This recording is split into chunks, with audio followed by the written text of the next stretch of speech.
শান্তিপুরের বিধায়কের উদ্যোগেই এবার সুস্বাস্থ্য কেন্দ্রের উদ্বোধন হলো নদিয়ার শান্তিপুর বাগাছড়া গ্রাম পঞ্চায়েতের অন্তর্গত লক্ষ্মীনাথপুরে।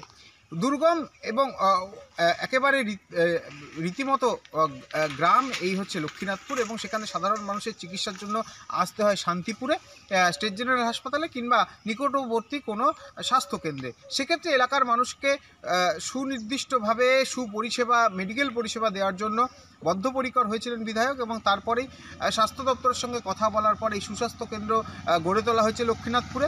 এবং এই সুস্বাস্থ্য কেন্দ্র হওয়ার পরে রীতিমতো এলাকাবাসী সুস্বাস্থ্যের যে কাজকর্ম তা কিন্তু করতে পারবে বলে মনে করছেন, অর্থাৎ ভালো ডাক্তার দেখাতে পারবে, সেখান থেকে যে কোনো রকম শারীরিক সমস্যা সেটা এই সুস্বাস্থ্য কেন্দ্রে যেটা অত্যাধুনিক সেখানে তারা দেখাতে পারবেন। এতে করে তারা শারীরিকভাবে সুস্থ থাকবেন বলেও মনে করা হচ্ছে।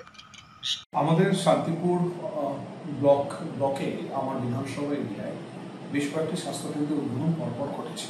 তার মধ্যে লাস্ট বাবলা গ্রাম পঞ্চায়েতে হয়েছে, আজকে বাগাছড়া গ্রাম পঞ্চায়েতে রঘুনাথপুরে আমরা এই স্বাস্থ্যকেন্দ্রটি উদ্বোধন করলাম। আনুমানিক প্রায় 35 লক্ষ টাকা বাজেটে প্রত্যেকটি, এখানে যেগুলো আগেও যেগুলো হয়েছে সবগুলোই প্রায় 35 লক্ষ টাকা বাজেটে স্টেট হেলথ ফান্ডের তরফ থেকে এটা করা হলো।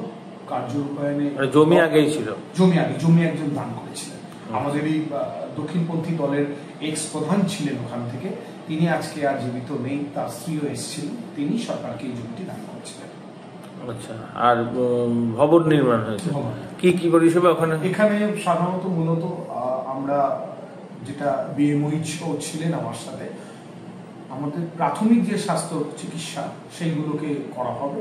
এছাড়াও গর্ভবতী মায়েদের জন্য স্পেশাল যে কেয়ার, একটা গর্ভবতী মায়েদের যে ট্রিটমেন্ট সেগুলোর জন্য স্পেশাল কেয়ার ওখানে। ব্লকে কি সব পঞ্চায়েতেই হয়ে গেল? হ্যাঁ, মোটামুটি মানিকনগর চরে আমরা করেছি, আমরা বেলঘুরিয়া ওয়ানে করতে পেরেছি, আমরা বাগাছড়ায় করতে পারলাম, আমরা বাবলায় করতে পারলাম, গয়েশপুরে অনগোয়িং চলছে, আমাদের মধ্যে বোরানাতেও অনগোয়িং চলছে। এই দুটো জায়গায় আমাদের অনগোয়িং প্রসেস চলছে।